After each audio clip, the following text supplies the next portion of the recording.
It's now easier for small businesses to apply for forgiveness for the Paycheck Protection Program loans. MTN's Matt Hosatful has the latest. If you own a small business, odds are you've heard of Paycheck Protection Program loans.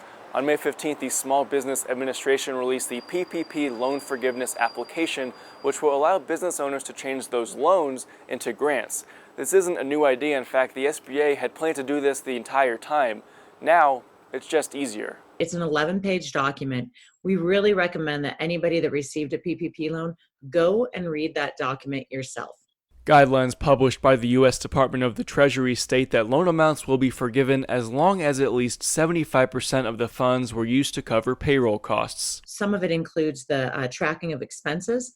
We're recommending that if you haven't already, it would be advisable to make sure that your PPP is in a separate account, that you can track every expense incurred to that account. There are a number of rules and guidelines laid out in the application and instruction document, which can be found on the SBA and U.S. Treasury websites. They've been saying that they were going to do that since the start, but nobody knew exactly what that meant. And so by the release of this 11-page document, that's the simplicity of it. It's pretty darn easy. Loans were set to be due 2 years after the borrowing date with a 1% interest rate. The CARES Act also provided that forgiveness relief is limited if there is a reduction in the average number of full-time employees during the covered period when compared to a previous period, although there are some exceptions to this. Jolene says the companies who want to apply for forgiveness should contact their bank or credit union, wherever you got the PPP loan, and let them know you want to apply as soon as possible.